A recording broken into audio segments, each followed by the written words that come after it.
Welcome, everyone. We got ourselves a game here with Ukrainian Alexora Diane. Okay.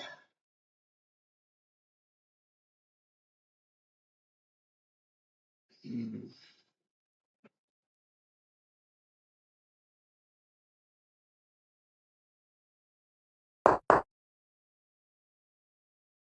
Okay. Let's play a more like Catalonian type setup maybe today.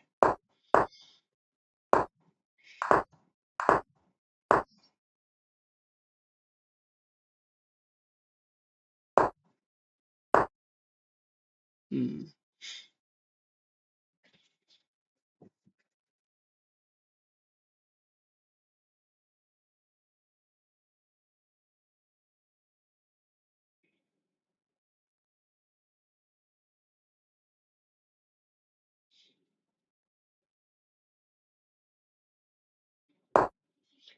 I don't know about this move, E3.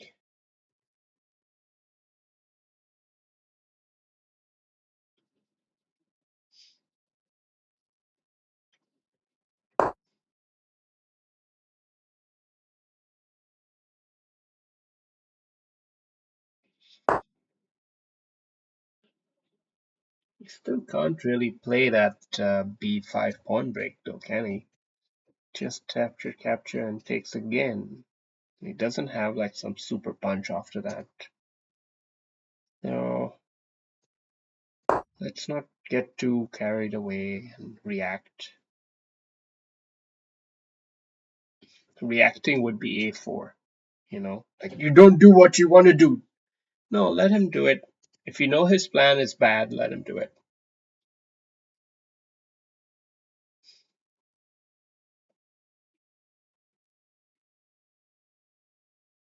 This pawn here is playing a kind of important role in controlling this square, because this square is a hot spot for many pieces. They just love to, in so many setups, whenever you have the advanced pawn. And currently, with the pieces configured the way they are, yeah, it's playable. Especially if he tries to fianchetto this bishop. I think then it's even more playable. Then you can try to blunt that bishop in the corner. Let's just keep our eyes open here.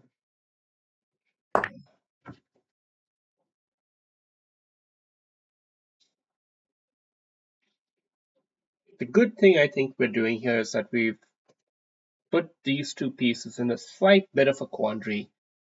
He has to try to figure out the right configuration for both of them. He ideally would have probably wanted the bishop here, but now he's gone there. Now, does this move still work here? Not quite yet. This knight, we have to tame the knight. That's more important.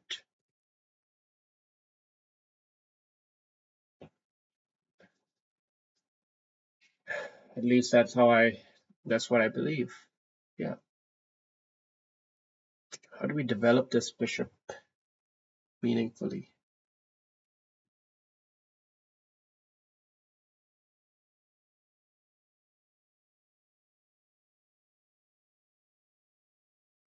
If we go all the way here and you just ask the question, we're going to go back somewhere or what?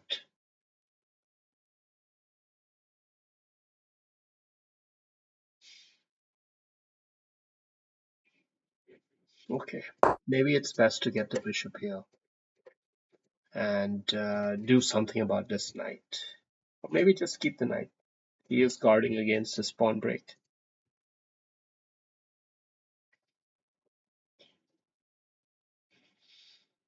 But this is our strategy at the moment. We're going a solid hold, solid central pressure hold. We're not letting it come easy for this kind of a pawn break.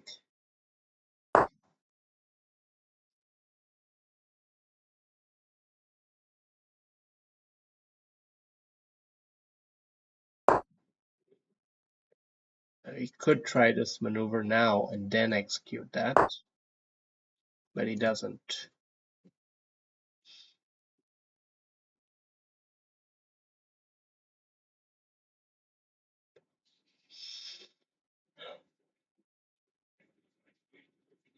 Maybe a simple rook c1 looks pretty good.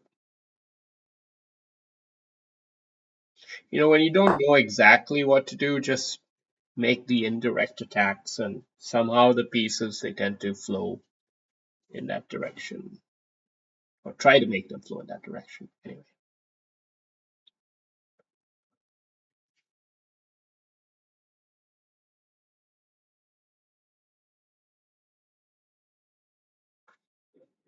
not easy to find the follow-up moves here.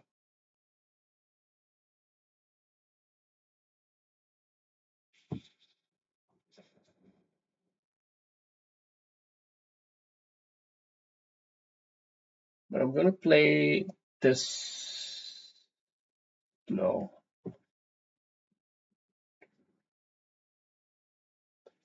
I have a feeling I'm gonna have to move this up at some point.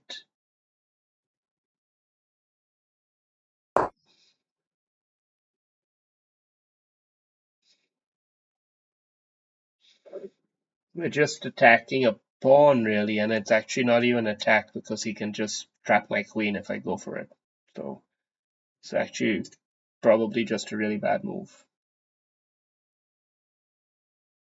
At least I should have gone here, defending the bishop. Maybe liberate my knight or queen down here, then liberate the knight. But no, actually, there's just no clear plan. Actually, that's the problem. I don't have a pawn break plan. That's the issue here. That's why I'm just trying to hold a position, which is not the right way to play. You've got to have your pawn break plan. And I don't exactly have one.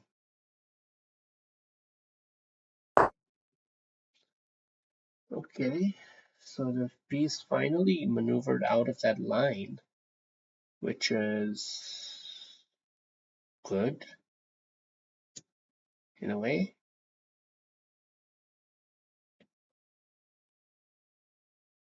I don't know. I feel brave enough to play this. I think it's kind of a good move. Kind of a good move. Of course, he has this here, but there's no follow up. We're blocking off his bishop. His queen's already blocked off. There's no attacking potential for black.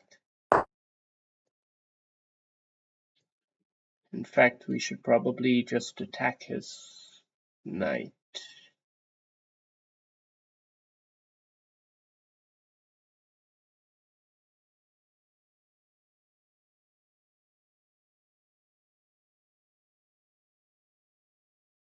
Yeah,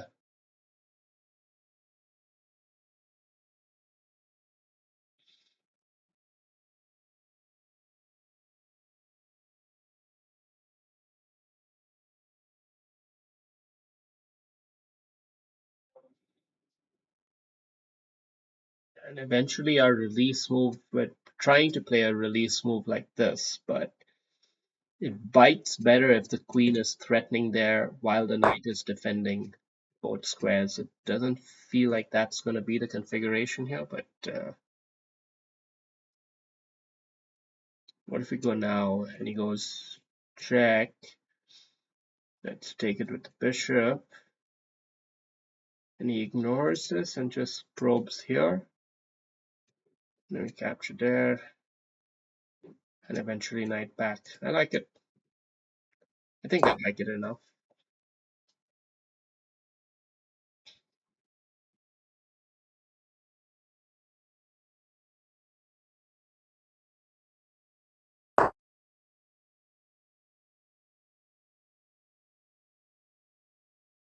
Okay. So he's keeping some pressure going actually. It's done rather well here. We will actually put our queen on a different duty now.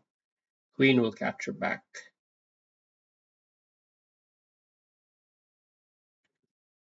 And this bishop, what it's doing is it's pinning this knight against this rook, so not allowing him to do his plan of substituting pieces. No substitutions here. It's a fair game. If he makes a concession and plays a move like this, then knight hops in here will be very, very powerful probably.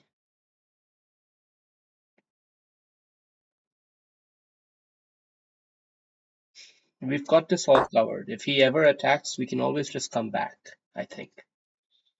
Okay. Now. How do we handle this? Our king is safe. Believe that the king is safe, right? Even if we give up the queen.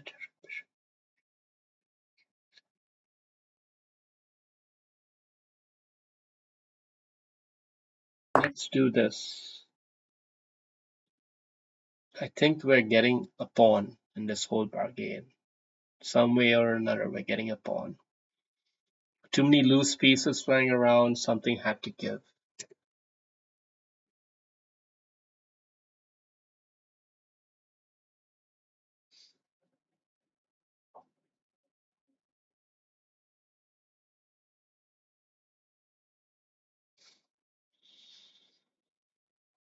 Could take here, take here, take here, and then take here. And actually, maybe then he survives.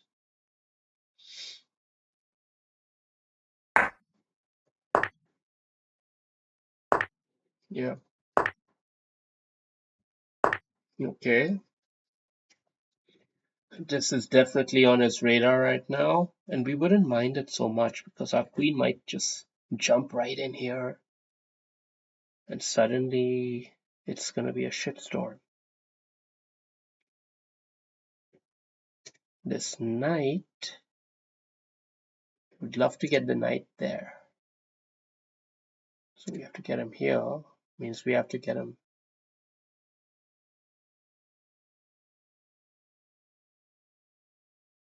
here. Let's go here. We're preparing the rook for some sort of shenanigans there.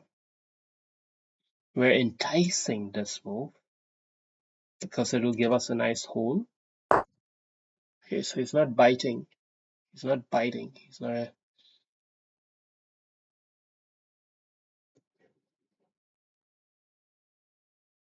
But we can still play a bit aggressively right now with the rook and queen. Try to create some holes in the position.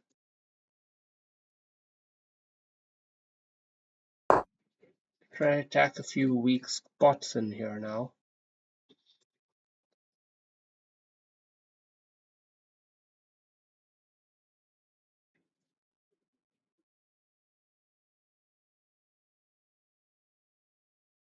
This might be a decent move actually.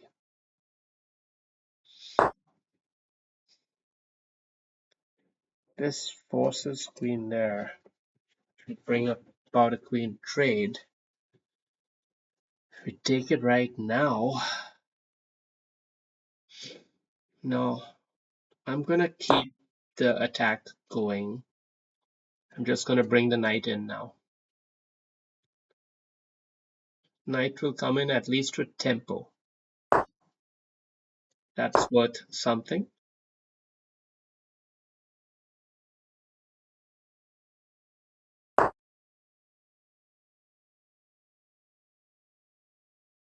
Now we can consider other spots for him, but first let's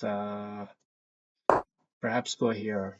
And maybe we give up on the mating attack. He's investing so much in defense.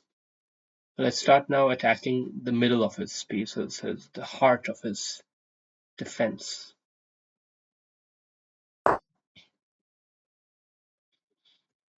Now we're gonna start going on with different kinds of crazy ideas. See, this is how we handled him. This is how we played him. We made him very scared of getting mated, and then we put sufficient pressure that he spent a lot of moves in defending and then we changed our attack to a different square, different weakness. You have to know how to switch plans.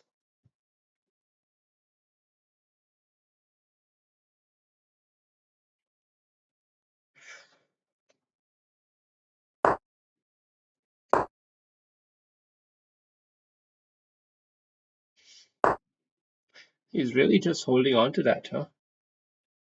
Holding on to it with everything he's got.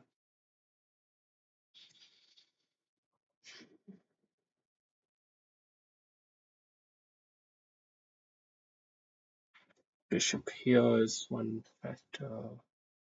Okay, let's just put.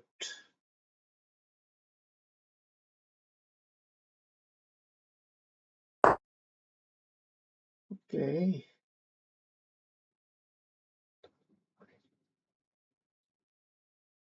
Okay.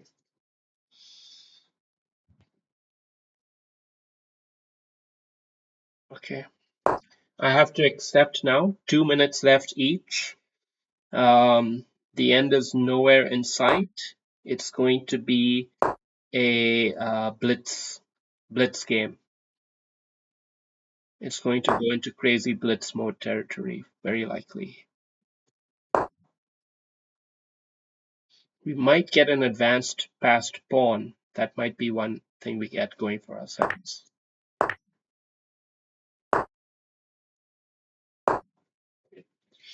That should be a considerable advantage in this kind of an endgame.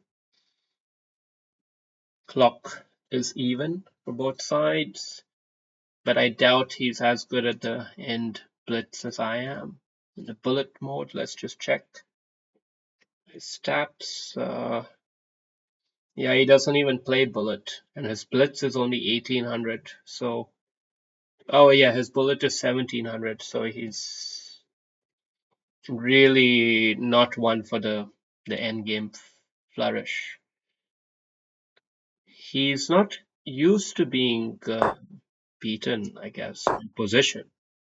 I think that's why he's so shocked a bit by this. But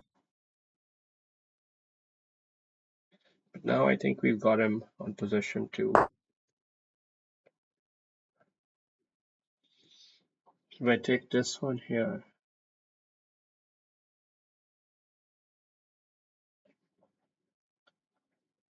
or do I triple up? What's better? Let's just take it. Shows that we know our tactics.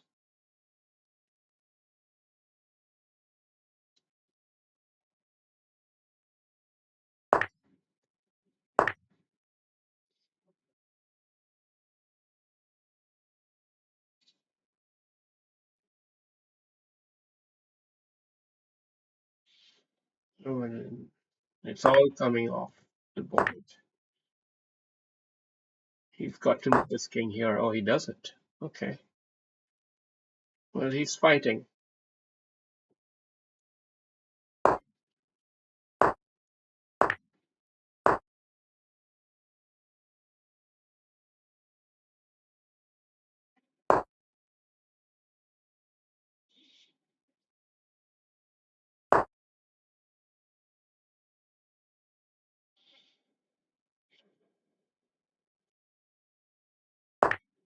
I don't know what to do, but let's just hold everything, I guess.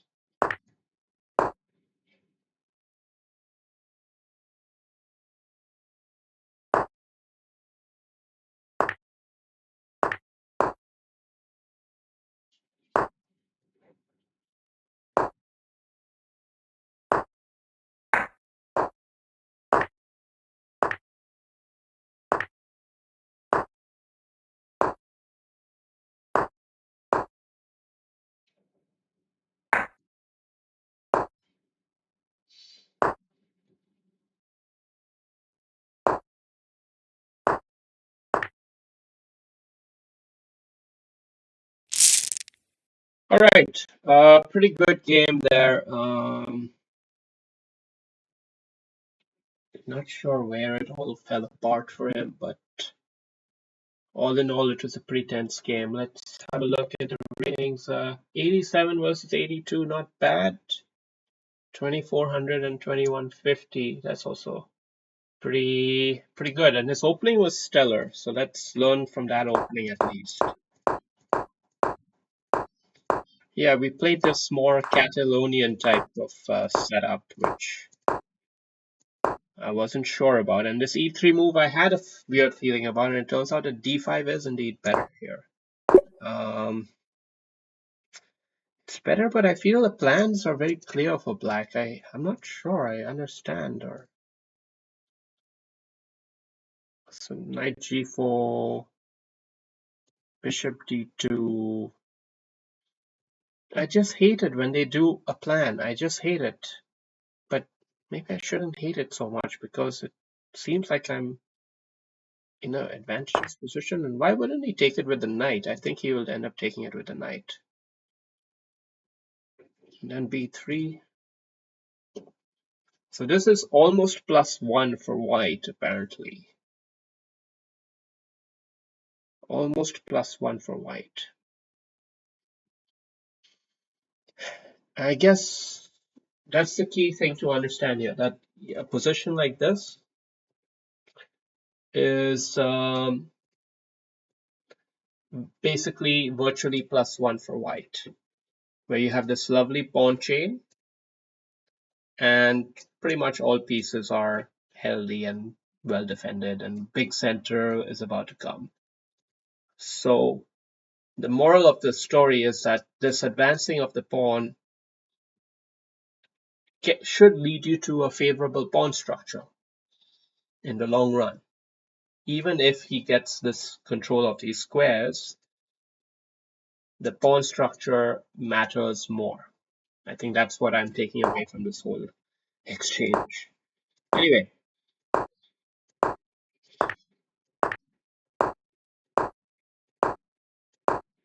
pretty steady game for the most part.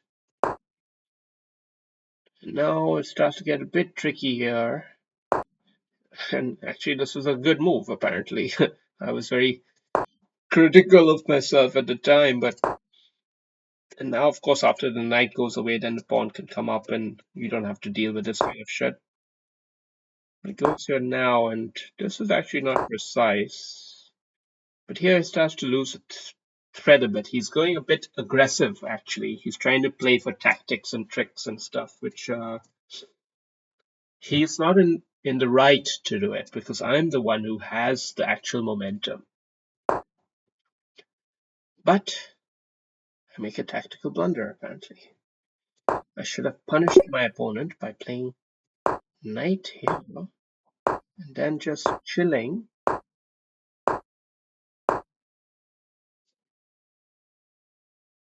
Apparently, this way I'm punishing my opponent big time. Well, this seems like a solid position, but I don't see the finishing blow, or no finishing blow even, but I don't see the next kind of idea. Bishop a3.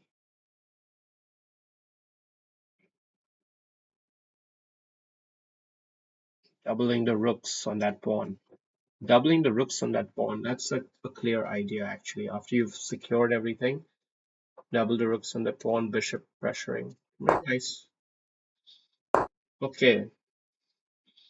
So it's all going a bit crazy here, and we're all playing pretty bad moves ultimately in the tactics. And yeah, it's just too much to really calculate. But at the end of the day, there was not much of a difference between the two sides here. Maybe slightly favorable for white, but there's an argument to be made the other way as well. And this is the wrong move and wrong response. Ah, he was, well, why would I would have considered going here actually, but maybe that's a bad move in this setup.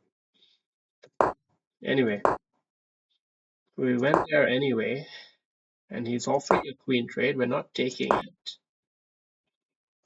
and we're just keeping the pressure going. This is here. Maybe capturing it is practically better. It does double his pawns, so there is a argument to be made, but I also think that queen and knight work well together, and that I would generally work well if time is also becoming a factor in the position. So the more pieces on the board, the better for me.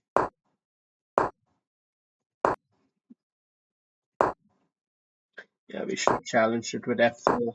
We never did that. But we got this passed pawn, and then we sort of just cracked on the pressure. Yeah, after that, I mean, this is just clinical play. Nothing special. All right, thank you for watching.